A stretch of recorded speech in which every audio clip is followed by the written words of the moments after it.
Hello and welcome everyone. This is English in the Pocket podcast number 16. I am Tiago Das, your host in this learning adventure. Today's podcast is the final part of my chat in the pocket with Nduduzo Siba Mackenzie, in which she talks a little bit more about her time in prison and her fight to stay in Brazil. I hope you enjoy it. And when you're saying that about South Africa, it reminded me of the story of Sixto Rodrigues. And this man, okay, so have you heard of Sixto Rodrigues? No. This man, I'll tell you the story quickly. It's so beautiful. This man, basically, back in the 70s, he was with Bob Dylan and all the big guys who ended up selling lots of records. But because he was half Mexican, he didn't have that kind of American look that would look good in those days, as a sing folk singer. And this guy was just put in an anonymous. Nobody knew about him, and he went back to work in the civil construction and just as a builder. And then it so happened that 100 albums slipped through to South Africa, and these albums, right? Everybody, when the apartheid was happening, Sixto Rodrigues was being heard, and like people knew who was Rodrigues, and they didn't know who was Elvis Presley to that point. I've been told, and I've watched the movie, and that's what I'm sharing with you now. It's so beautiful. It's called "Looking for Sugar Man," and "Sugar Man" is one of his famous songs. Sugar Man. I need to get that. And this is so beautiful. After 40 years, he was rediscovered by a producer who said, "Do you know that you were famous in South Africa?" I said, "No." And then Wow. he was brought to South Africa, and he got there out of like his construction site job to play in front of 200,000 people. And it's just a beautiful story of like somebody who nobody knows about it, and then all of a sudden he's discovered. And it's beautiful. This is also from your country, and I'm just happy to share this. And I'm glad that you don't know that. Also, you may find out about this story. It's a true story, and he has amazing albums. And I don't know, maybe I'm telling you this could also be a bridge. And also, Yeah. Any contact right now is crucial. It's crucial for the work that I would like to do and can continue doing here in Brazil, because the one thing that I always wanna say is sometimes we always look at people in life as if we always question, why did this person do this, whereas we forget to understand that we might all have choices in life, Chagi. As everybody says, we all have choices. Choice without knowing what were their options. Our options are not the same. And right now, I want people to learn that I didn't, as much as I might have had a choice, but my options were not the same. And with the little options that I did have, I am trying to make it. I am trying to fight for a free Nduduzo, for a free voice, for a free right, for my basic human rights. I am fighting. So these people that have been in my situation can take on this example and say, even if we don't have anything to build on, but we will start somewhere.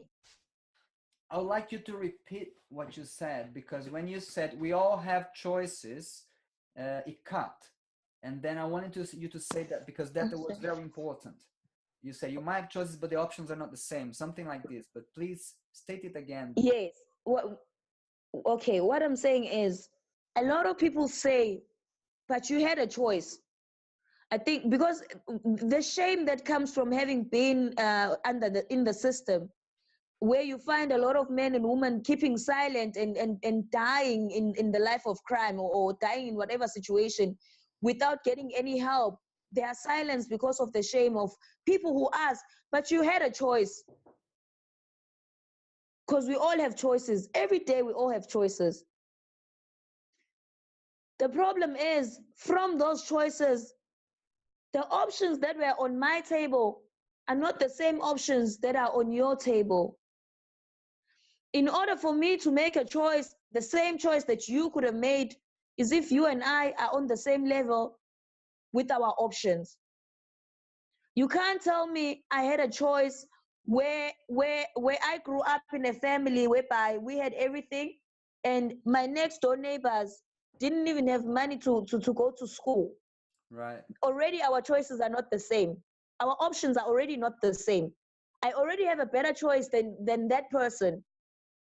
But what I'm saying to everyone is, with these options that I had, I want these people that who see me trying to fight to get my life back to encourage them to want to fight as well. We need to open better options for everybody. It can't just be a matter of choice. It needs to be the options on the tables, you know. And options are education. Options are jobs, jobs that can get you a dignified work. You can't tell me, you know, you can't say that a person is going to have a better choice when they're working like a slave and getting paid 30, 40 riyals a week. No one can survive on that. Already that person's options are way lower than a person who gets even a salario minimo. Yeah. Yes, yes, I know. Is overwhelming, and that's why music and arts is there to express Yes. what words cannot get to it. It's like that emotional recognition of something, and I believe that art can do that, and especially art that is being lived. This is Yes. the most That's real true. art. The other art is okay, but it's not adding much, and the truthful art is the one that's going to carry us through. And also that there's a side to celebration, as you said, which is happening tomorrow, and I would love to be there. But I won't be able to, I know. not I this know. time. No, it's been a Yes, because pleasure. It's been a like I it's difficult to describe all the emotions I felt through this. oh But let's end with this with a song. I mean, can we put music into this context as well? yeah, what do I feel like this morning? I don't know. I'll try to accompany some chords behind you. Do you play a bit of Lauren Hill? I will follow you, just fiddling around. Okay. Strumming my pain with his finger, singing my life with his word,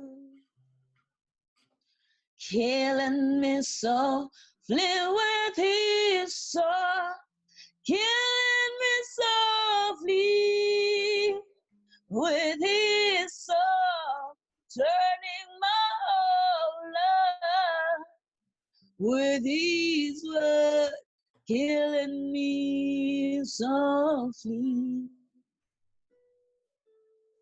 with his song.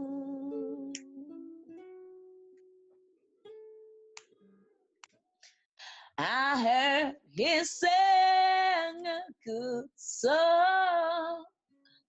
I heard he had a style, and so I came to see him and listen for a while. And there he was, this young boy, stranger to my eyes, strumming my pain with his finger, singing my life with his word, killing me softly with his soul, killing me softly, yeah, with his song, turning my own life with his words, killing me softly with his song.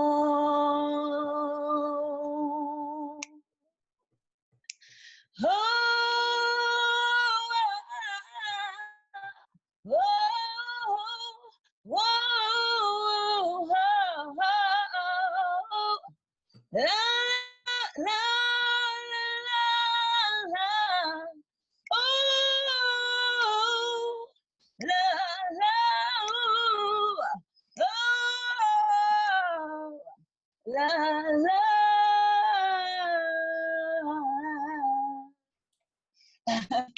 Yeah, yeah. Wow, I mean,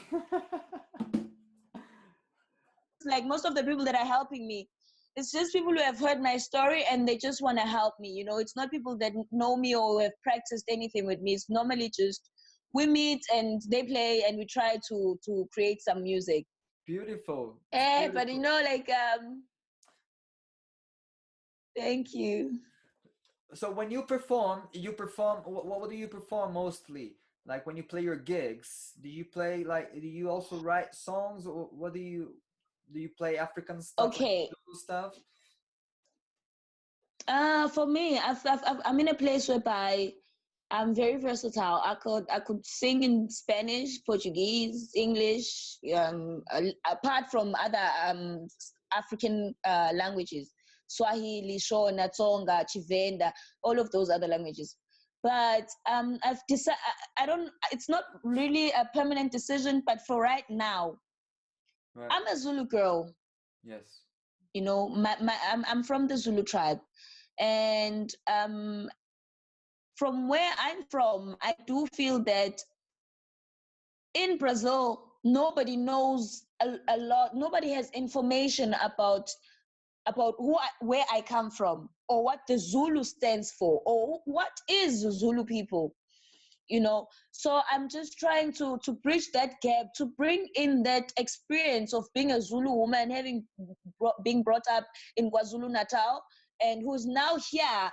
I can bridge the gap whereby I can communicate with Brazilians in Portuguese and make them understand a language that they probably never even thought existed.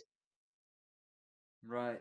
So right now I'm just doing a lot of music in Zulu, which are musics that tell a part of my soul, music that tell a part of my country. About it tells our struggles, it tells of our people, it tells stories of who South Africans are, where what is Africa.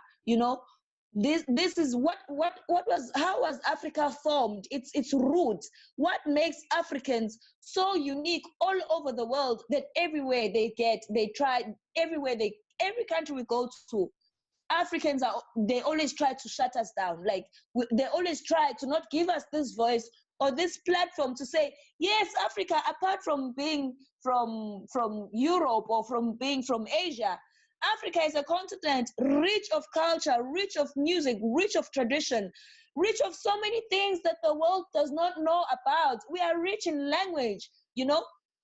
Africans are intelligent people as well. We're not just good for labor, but we have something to contribute. So that's why I decided to go with Zulu. Right. And now it's that you're saying that. I just want to quickly share that I've got a friend who is an anthropologist, Dr. Jerome Lewis, and he has Uh-huh.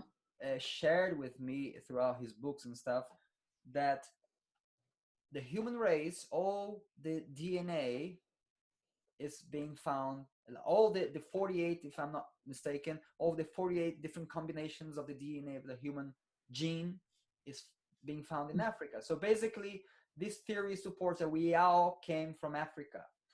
So it Yes, and that's why Africans can't have a say in the world, because I think they feel if we have a say as Africans, we're gonna dilute the purity, or we're gonna expose the truth, and the truth is something nobody wants to hear. Nobody wants to know that out of the privileges that we see and have today, somebody's blood was spilled. or somebody was dispositioned from their roots and put somewhere else where they were oppressed. Those truths are something that we always try to hide. And as an African, my mere existence, just by me existing, tells a story that shouldn't be told, because African race is not something that people wanna see as something that is good. You know, we are always associated with poverty. We are always associated with slavery. We are always associated with a lot of bad things that are not necessarily true. Then and by us saying no, I this is my voice, we are actually challenging. So yeah. And that needs to be challenged because the other voice is a lie. It It's like, does. It's time already. and as if like there is a It's supremacy time. of the white race, which is like completely BS. I mean, I don't want to say the word, but it's like it's nonsense. Yeah, yeah. It's just nonsense. And by saying that we all come from Africa, genetically speaking, as this anthropology theory proves, is like we are denying our own origin. And again, it comes to that point, like we are treating the what we consider the worst to become worse, and we are not acknowledging our own origin. It's like we are spitting on the mother earth, literally. Yes. So this is a kind of I see as a kind of a self-destructive mechanism that all humans may have in some proportion. And by the proportion that how, you know, the bigger this mechanism is in each person, and therefore in each society, the worse that system can get. But the only way to heal it is just healing it. And thank you again for bringing this healing voice. And I hope, and I Thank you. whatever is within my power to broadcast again this message to as many people as can understand and hear, it will be done. So Thank you so much.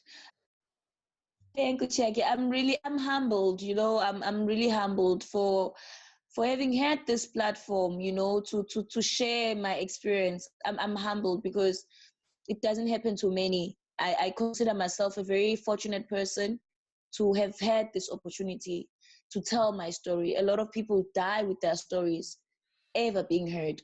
So I'm really grateful. Thank you so much for this platform. And I know that good things are gonna come out of this, because I mean something good can't be destroyed. It can only grow. So yes, thank you so much for having me. and please keep us updated with your gigs and concerts, because also we can bridge that. Definitely, And when the definitely. CD And one comes more thing, Shaggy. out. The more people who go on my Facebook page and like the page and follow the page, the more people will be aware of what is going on, and it's going to help in the process of removing the exclusive sound from my process. So I would just like to invite everybody, if you can go share it with friends, and Nduduzo Thing Voice. It's my Facebook page, Nduduzo. You'll find everything there. Just like and share the page, because I need the help. Definitely. Thanks. Thanks again. Thanks so much. And Thank you so much for your time. Thank you so much. I will speak to you soon. Okay. Ciao, ciao.